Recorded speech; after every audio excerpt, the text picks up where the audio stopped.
Okay, good afternoon, everyone. Convene the Shad and River Herring Board for the last meeting of the week. Welcome and thank you, Skeleton Crew, for being here.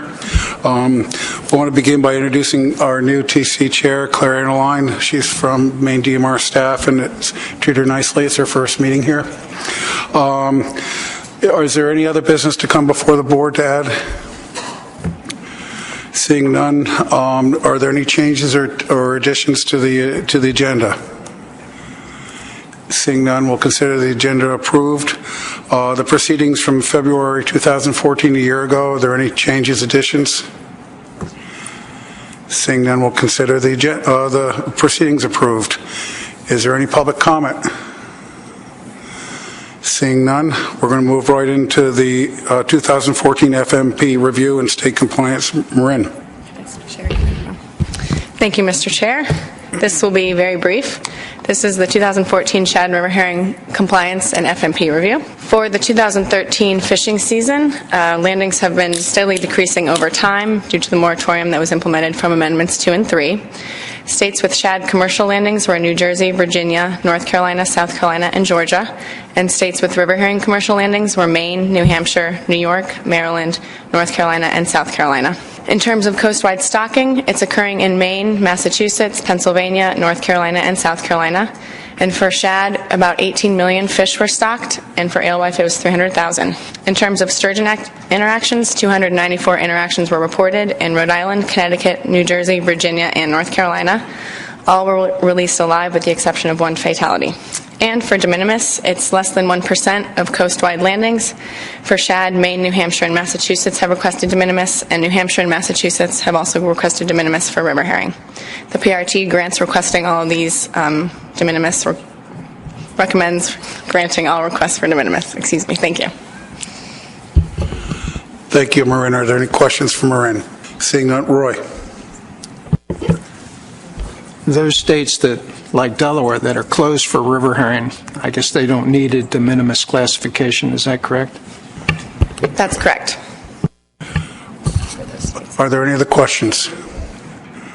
I would be looking then for a motion. Pat. Thank you, Mr. Chairman. Okay, move to approve the 2014 FMP review and de minimis request as presented today. Is that good enough? You're gonna include the states, Pat. I'm sorry, say again? Want me to name the states? Yes. For shad, Maine, New Hampshire, and Massachusetts. For river herring, New Hampshire and Massachusetts for 2015. All of these states were granted de minimis in the past and meet requirements for this year. Motion made by Pat and seconded by Rick Bellavance. Are there any comments? Seeing none, are there any objections? Seeing none, the motion carries. Turboing right along to Mr. Grout. Thank you, Mr. Chairman. The state of New Hampshire is requesting that the Taylor River in New Hampshire be removed from our monitoring requirements. We have a fish ladder there that's been in operation for well over 30 years. However, and we have an electronic counting tube that we have there. However, the last time we saw a herring at the fishway was 2008, and that's the last time we've been able to provide any kind of biological information to her. The major cause of the decline in river herring there has been eutrophication of the impoundment behind this dam. The New Hampshire DOT owns the dam and has been looking at the possibility of dam removal on it, but at this point they're not moving very quickly on it. We are asking for relief from this because we have to, under our monitoring, we have to go out there every day and during the spawning run, and it seems like it's not a very efficient use of our time to go out there and see nothing going through there. And so we're asking to have the Taylor River removed from our monitoring requirement. Just to be aware, there's several other rivers that are part of our state fisheries plan for river herring, where we have much better runs, and we do spend a lot of time monitoring those rivers. And so what we're asking, again, is to have this removed from our compliance requirements. And there's Thank a you, letter Doug. in your document, in your briefing, describing this. Thank you, Doug. And I turn to Claire for TC report. The TC agreed with removing the Taylor River. There were a lot of questions about if a commercial fishery or recreational fishery still exists below the Taylor River. It does not. Recreational fishing is not allowed on the Taylor River, and neither is commercial. Both, yeah. And the rivers where there is both fish and commercial and recreational fishing, those all are monitored. The TC also had concern about what would happen if the dam were removed. The DOT owns it, but there's maybe some movement to have something happen on that. So if that were removed, we requested that we maybe revisit or update. And then staff will continue. We ask that staff still continue, not necessarily as often as they were, but just checking it every once in a while. And if fish were to show up, that we would they would take biological samples, and we would discuss adding it back. Thank you, Claire. Are there questions? Any questions for Doug or Claire? Pat? So you do approve? Yes, we approve. Yes. When you're ready for a motion, Mr. Chairman? Yes, sir. Move to approve the proposal as presented by New Hampshire to remove the monitoring on the Taylor River. Would you like to second it, Doug? I question my motion? Seconded by Doug Grout. Are there any comments from the board? Mark? Yes, it's been a while, but if I remember, was this one of the rivers that was part of the monitoring group or the index group that was part of your plan? No, Mark. Okay, so it doesn't affect computation of the index, the monitoring index, or your standards of performance. Thank you. Are there any other questions, comments? You want me to read it, Joe? Are there any objections to the motion on the board? Seeing none, consider the motion approved. Jason,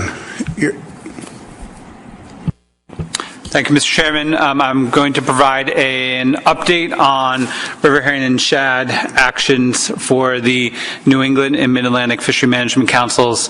I'm on the staff of the Mid-Atlantic Council. I'm the plan coordinator for the mackerel, squid, butterfish FMP, and also staff our river herring and shad committee.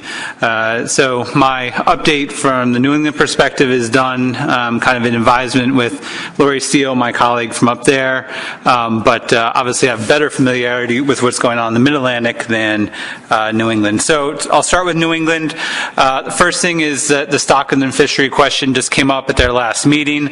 They're basically taking a similar approach to the Mid-Atlantic Council, that they're going to work, continue working with the TUG. Lori Steele is on the fisheries subgroup of the TUG that I chair. Mary Beth Tooley is co-chair of that. So they're already very integrated into the TUG. Continue working on their caps and related observer issues, and also revisit the stock and the fishery question in 3 years. So a very similar approach as the Mid-Atlantic. They also have a slippage framework that they passed a while back that's kind of in the environmental assessment development phase, working on document perfection with NIMS. Next. There we go. The other, those are the first two. The third is both the Mid-Atlantic and New England are working on a joint omnibus action, looking to find ways to allow industry to fund observer coverage of really kind of any fleet in general framework, but then specifically in the action add coverage for the Atlantic herring and Atlantic mackerel fisheries. This has proven to be a very challenging issue because of a wide variety of legal constraints and funding constraints that NIMS has. The original intent had been to pass last week out of New England and next week with the Mid-Atlantic a draft amendment for public hearings. However, a variety of kind of things have been identified with the current draft. New England also added some options for, it was primarily looking at, how could industry fund observer coverage. We still never got around this issue that it costs about $800 a day for the at-sea portion and about $400 a day for the NIMS management side of things. Very expensive. So they added in an option where they try to have essentially a monitor that would really be focused on discards and slippage documentation. And they want to develop that more in order to kind of compare the costs of these full observers versus kind of slippage monitors. So that's going to get they requested additional development of that. Also kind of adding in some more development in the document. I'm trying to provide a way to move eventually to portside monitoring of these fisheries. They retain almost all their catch, coupled with some electronic monitoring to make sure they're retaining almost all their catch, so that you can move to portside monitoring of these fisheries, which the various technical groups have said for a long time. As long as you can account for the at-sea discards, really the way to monitor these fisheries is portside because of their high volume nature. And then they also, a variety of issues with some of the economic analyses were identified, and they sent that back wanting more work. That's going to be picked up at the Mid-Atlantic Council next week. I don't know exactly what the Mid-Atlantic Council will do with it. However, it is a joint amendment, so what New England kind of did will influence, and I'm not even sure if the Mid-Atlantic could move forward with it since New England's not and it's joint, but that will be a topic of discussion next week, and we'll kind of figure that out. I anticipate that if the Mid-Atlantic Council follows suit, the additional analyses and development will probably result in it coming back to the councils maybe in the June time frame, that they would then move out for public hearings after that. So it's in a little bit of state of flux. It depends what the Mid-Atlantic Council does next week, but that's a summary there. And then the last thing is they do have caps for river herring and shad in place for the Atlantic herring fishery for 2015, and later this year they'll be setting their caps for that moving forward. It is being tracked right now.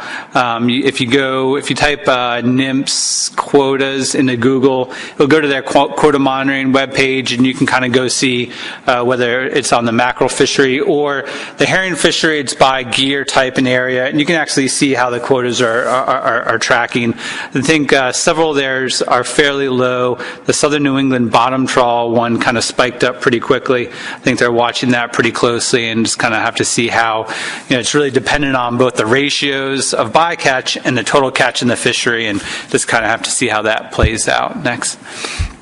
And so in New England, with Mid-Atlantic, again, fairly similar.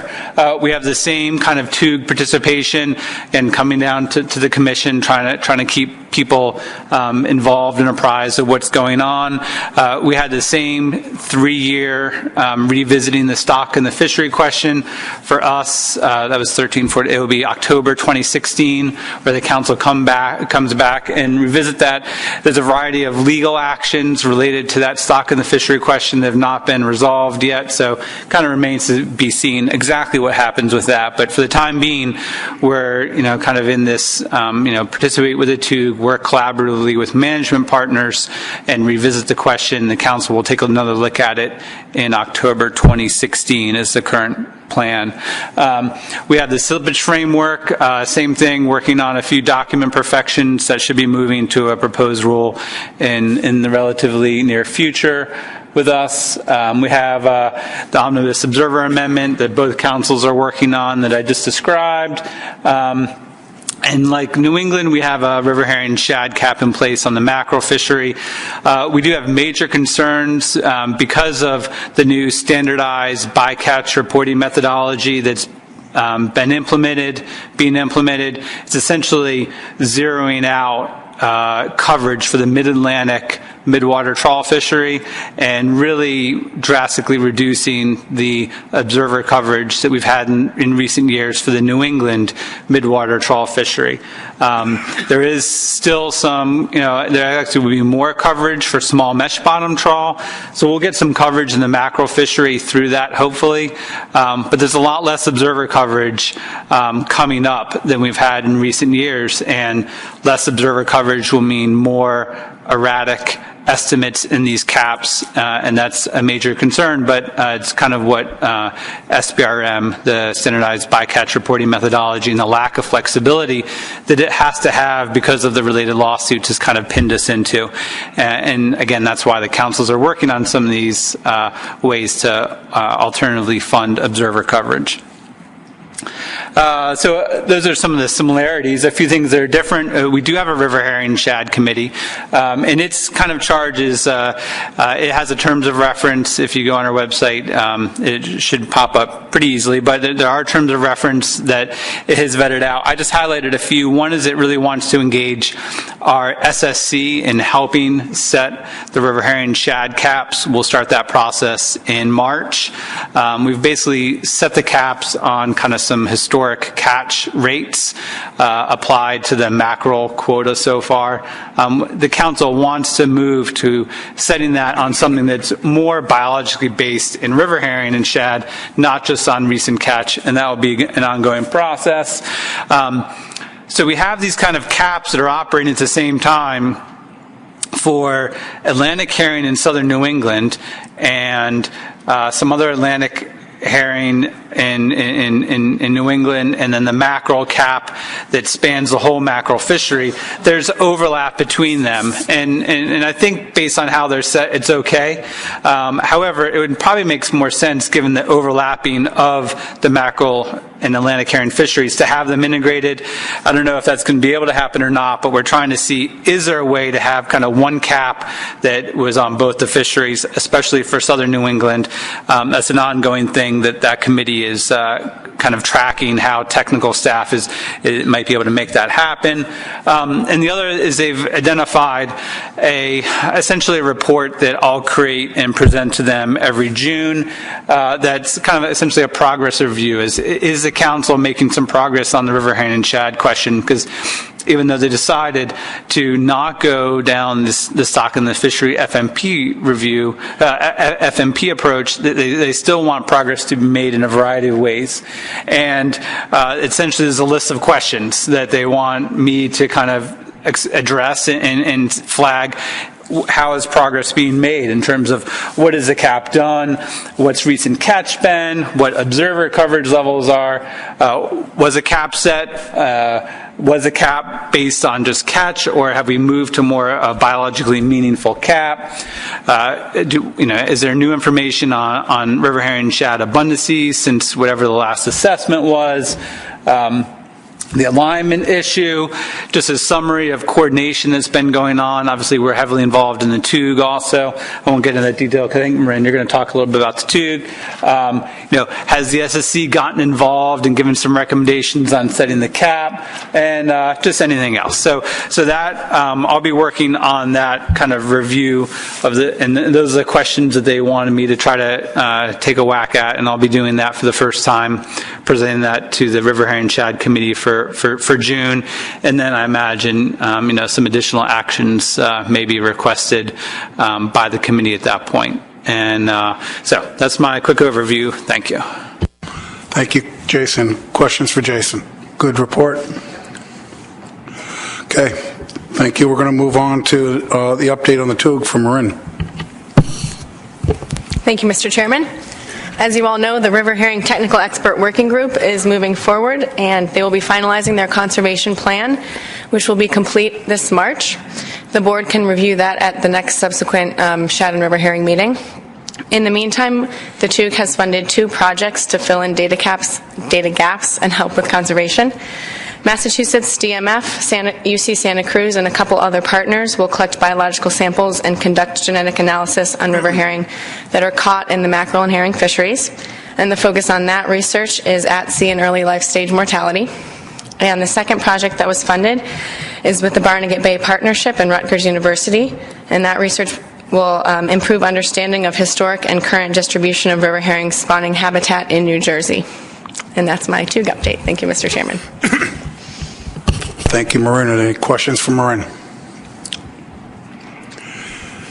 Seeing none, is there any further business to come before the board?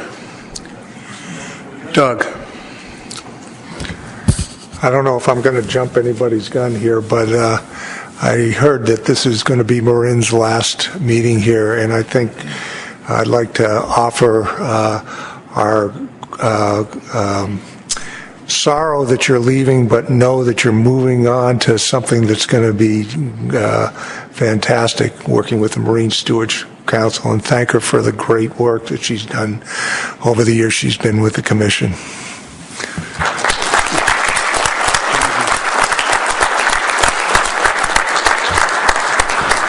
Thank you, everyone. I'm not much for words, but I'll definitely miss all of you. I'll be back and see you. Don't worry. Thanks, Doug. You stole my thunder. But thank you, Marin. Safe travels home, everyone. And those of you who are going to be in the Mid-Atlantic, we'll see you next week. And otherwise, we'll see the rest of you in the spring. Pat, your last word? And one final one. I am not taking any cookies home, so you better empty the boxes, whether in the garbage or otherwise, but take some home on the way and enjoy them. Thank you. Hey, this meeting's adjourned. Thank you very much. The ACC